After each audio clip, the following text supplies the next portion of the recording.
Hello friends, कैसे हैं आप लोग। मेरे इस चैनल में आपका बहुत बहुत स्वागत है। और आज हम पढ़ेंगे फिर से आपके लिए जो कुछ इम्पॉर्टेंट क्वेश्चन हैं, आपके हर एग्ज़ाम के लिए इम्पॉर्टेंट हैं और हर एग्ज़ाम में आपके ये क्वेश्चन रिपीट होते हैं। आज जब इन्हें पढ़ेंगे, ध्यान से सुनेंगे, तो आप जब एग्ज़ाम देंगे तो आपको खुद ही लगेगा कि काफ़ी क्वेश्चन रिपीट हुए हैं और आपके लिए बहुत बेनिफिट भी हैं। ठीक है। और बाकी देखिए, लास्ट में मैं आपसे 2 क्वेश्चन पूछूंगी, उन क्वेश्चंस का आप आंसर ज़रूर दिया कीजिए। गलत पता है तो गलत दीजिए, जो भी आपको समझ में आता है, लेकिन आंसर ज़रूर दीजिए। और जितना ज़्यादा आपको अगर नहीं पता है तो आप सर्च करिए, नेट पे सर्च करिए। अब तो बहुत सारी सुविधाएं हैं।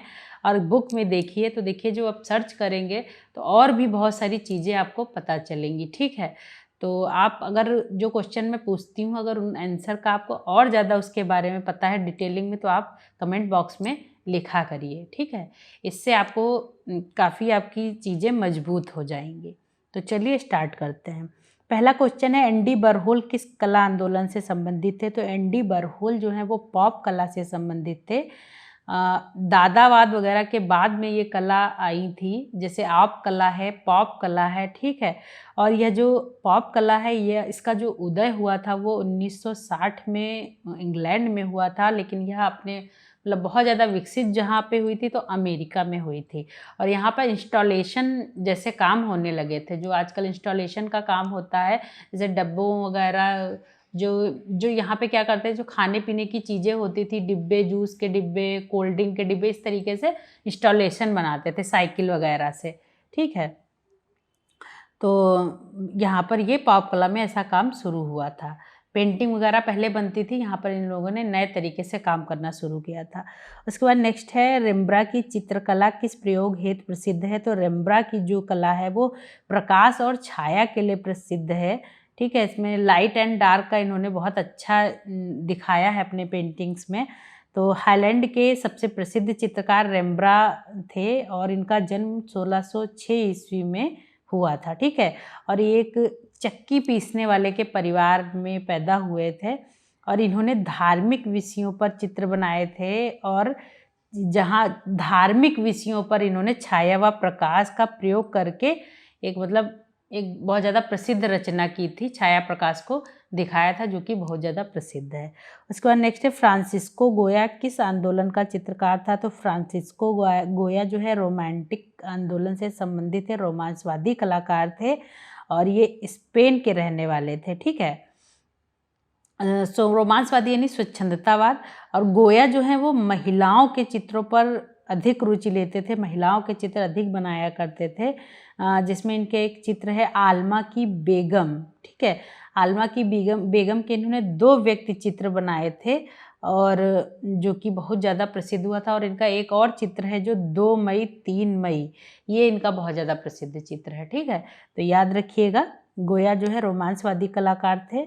और उसके बाद नेक्स्ट है, निम्न में से कौन भूदृश्य चित्रकार है। तो भूदृश्य चित्रकार अगर पूछा जाता है तो कोरो हैं भूदृश्य कलाकार, क्योंकि बारबीजा चित्रकारों बारबीजा कलाकार जो थे, यथार्थवाद में बारबीजा चित्रकारों का एक अलग ग्रुप बनाया गया था, जिन लोगों ने प्राकृतिक और गांव वगैरह जो भूदृश्य थे उनके चित्र बनाना स्टार्ट किया था। ठीक है। तो इनमें से कामी कोरो हैं, रूसो हैं, दोबिन्नी हैं, मिले हैं, इन लोगों ने ये बारबीजा कलाकार कहे जाते हैं और ग्रामीण दृश्यों भूदृश्यों से संबंधित हैं। तो कामी कोरो जो है उन्होंने भूदृश्य चित्रकार माने जाते हैं। उनका जन्म 1796 ईस्वी में हुआ था। ठीक है। तो यथार्थवाद में था बारबीजा ग्रुप, एक अलग, जो ये 4 कलाकार थे, इन लोगों ने अपना एक अलग ग्रुप स्थापित किया था कि हम लोग जो ये शहरी जो चीज़ें हैं उनको ना बनाकर ग्रामीण जीवन से संबंधित चित्र बनाएंगे। ठीक है। याद रखिएगा, जब यथार्थवाद पढ़ेंगे तो उसमें आपको ये मिलेगा। तो ठीक है। तो इनका जन्म हुआ था 1796 में, कोरो का। उसके बाद नेक्स्ट है, बालजाक नामक स्थापत्य किसके द्वारा निर्मित है। तो बालजाक नामक एक मूर्ति है, स्थापत्य है, ये जो है बर्निनी ने बनाया था। ठीक है। जियो लोरेंजो बर्निनी ने। और इनका जन्म जो है 1598 ईस्वी में हुआ था और ये बारोक कला शैली के प्रसिद्ध वास्तुकार थे। ठीक है। स्थापत्य मतलब भवन निर्माण के, ठीक है, ये वास्तुकार थे। और इन्होंने जो है मिलान एवं रोम में कार्य किया है और इनके 6 कक्षों सहित बेलनाकार चर्च का निर्माण इन्होंने किया है, जो कि बहुत प्रसिद्ध है।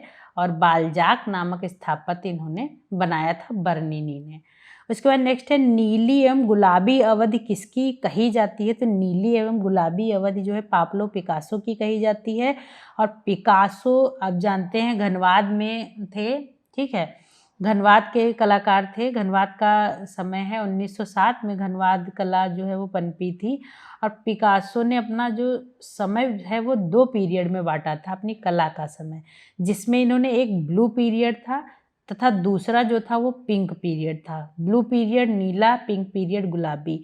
नीले पीरियड के चित्रों का जो भाव है इन्होंने मानवीय दुख से बनाया था चित्रों को, और ये 1901 से 1904 तक चला था। उसके बाद 1905 से 1906 में गुलाबी पीरियड स्टार्ट किया था इन्होंने।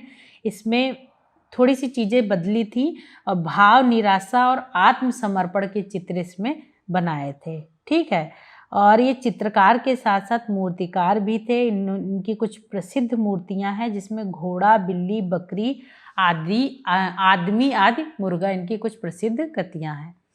उसके बाद नेक्स्ट है हेनरी मातिस किस कला आंदोलन से संबंधित है? तो हेनरी मातिस जो हैं वो फाववादी कलाकार थे और मतलब फाववाद आंदोलन से प्रसिद्ध हुए थे। और इनका जन्म फ्रांस के लकातो नामक स्थान पर हुआ था। और इनकी एक प्रदर्शनी है वो 1905 में आयोजित हुई थी। दूसरी प्रदर्शनी इनकी 1906 में आयोजित हुई थी। और इन्होंने अपने समय में बहुत ज़्यादा चित्रों का निर्माण किया है, जिसमें हरी पट्टी, जय ऑफ लाइफ रेड स्टूडियो आदि इनकी प्रसिद्ध कृतियाँ हैं। तो हेनरी मातिस कहाँ से मतलब किस वाद से संबंधित है? फाववाद से संबंधित है, ठीक है। उसके बाद नेक्स्ट है महान स्फिंक्स कहाँ स्थित है? तो महान स्फिंक्स जो है वो गीज़ा में स्थित है, मिस्र। हाँ, और जो ये है गीज़ा में स्थित है मिस्र में। और स्फिंक्स मतलब एक ऐसी मूर्ति होती थी जिसका जो शरीर था वो क्या नाम है, जो शरीर था वो बनता था उससे, मतलब जानवर का लगता था। और जो मुंह होता था, नहीं, हाँ, मुंह आदमी का होता था और जो बॉडी जो होती है वो जानवर की होती थी। तो ये जो गीजा के जो पिरामिड बने हैं वहाँ से यह मूर्ति प्राप्त हुई है। तो ऐसा माना जाता है कि ये जो मूर्ति किसी टाइम में सुरक्षा के लिए यहाँ पर बैठते होंगे ऐसे लोग जो पिरामिडों की रक्षा करते थे, ठीक है। तो यही स्फिंक्स इसी को कहा जाता है। इसमें आधा शरीर जो है वो जानवर का होता है और जो मुंह होता है वो आदमी का होता है। आप लोगों ने अगर नार्निया मूवी देखी होगी, देखिएगा, उसमें भी इस तरीके से दिखाया है, ठीक है। उसके बाद नेक्स्ट है सुमेरियन सभ्यता किस नदी के तट पर विकसित हुई थी? तो सुमेरियन सभ्यता जो है वो यूफ्रेटस नदी के पास विकसित हुई थी। और मेसोपोटामिया सभ्यता के जन्मदाता जो हैं वो सुमेरियन थे। सुमेरियन मतलब एक जाति थी, यहाँ पर थी बहुत ज़्यादा, यहीं पर मेसोपोटामिया ने विकास किया था। मेसोपोटामिया में इस जाति ने, ठीक है, अपना ग्रुप बनाया था, मतलब रहने लगे थे आदिमानव टाइप से, जैसे बस्तियाँ बसाई थी इन्हीं सुमेरियन लोगों ने। और ये जो है अपने दक्षिणी बेबीलोनिया क्रीड़ा स्थल को सुमेर कहते थे, इसलिए इन लोगों को सुमेरियन कहा जाता था।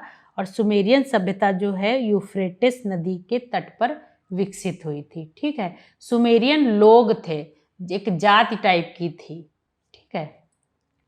उसके बाद नेक्स्ट है पार्थेनन कहाँ स्थित है? तो पार्थेनन जो है वो एथेंस में स्थित है। पार्थेनन मंदिर यूनान के एथेंस में स्थित है और यह मंदिर देवी पाथेना के नाम, मतलब देवी पाथेना को समर्पित है। उसके बाद नेक्स्ट है गियोटो किस रूप में प्रसिद्ध है? गियोटो जो है वो भित्ति चित्रकार के रूप में प्रसिद्ध है। गियोटो इटालियन चित्रकार था। इसका संपूर्ण नाम जो है वो आजोलोतो या आम्ब्रोयतो था, लेकिन इसको गियोटो नाम से जाना जाता था। और इनका जन्म जो है वो 1267 में फ्लोरेंस के निकट कार्ले दी वेस्पियानो नाम के गांव में हुआ था। तो ये जो गियोटो थे क्या थे, ये भित्ति चित्रकार थे। उसके बाद नेक्स्ट है पुनर्जागरण कला किस देश के केंद्रों में फली फूली। तो पुनर्जागरण कला जो है वो इटली में इसका विकास हुआ था पुनर्जागरण कला का। और इसमें 3 कलाकार बहुत प्रसिद्ध हुए थे। कौन कौन? पहला लियोनार्डो विंची, माइकल एंजेलो और रैफल। और यह तीनों इटली के फ्लोरेंस के सबसे बेहतरीन कलाकार थे। और इन महान कलाकारों की वजह से इटली में पुनर्जागरण कला का उत्कर्ष दिखाई देता है। उसके बाद नेक्स्ट है फ्रा एंजेलिको किस शैली का चित्रकार था। तो फ्रा एंजेलिको जो है वो पुनर्जागरण शैली का चित्रकार था। और इनको संत कलाकार की मतलब उपाधि दी जाती थी। और इनका जन्म जो है 1587 ईस्वी में फ्लोरेंस में हुआ था। और इनके कुछ प्रमुख चित्र जो हैं वो हैं मिस्र को पलायन, वर्जिन मेरी का अभिषेक, भविष्यवादी, देवदूत संगीता तथा अंतिम न्याय आदि इनके प्रसिद्ध चित्र हैं फ्रा एंजेलिको के। उसके बाद नेक्स्ट है पुनर्जागरण कला शैली किस पर आधारित है। तो देखिए पुनर्जागरण कला शैली जो है वो मानवीयता पर आधारित है। मतलब जैसे मानव शरीर जो है, यहाँ पर मानव शरीर के चित्र ज़्यादा बने थे। बाद में बहुत सारी चीज़ें बनाई गई, लेकिन आप जैसे सिस्टाइन चैपल की छत वगैरह ये जो चित्र देखेंगे उनमें आप देखेंगे कितने ज़्यादा ईसा मसीह के चित्र बने हैं, साधु संतों बहुत ज़्यादा बने हुए हैं। तो मानव आकृतियों को ज़्यादा महत्व दी गई थी। इसीलिए कहा जाता है पुनर्जागरण कला शैली किस पर आधारित थी। तो मानव आकृति पर आधारित थी ये, तो मानवीयता पर आधारित थी। उसके बाद ठीक है, ये आपके क्वेश्चन हो गए। और आपसे मैं 2 क्वेश्चन पूछ लेती हूँ, आप इसके आंसर दीजिएगा। पहला क्वेश्चन है निम्न में से कौन सी सैंड्रो बोटिचेली का प्रसिद्ध चित्र है।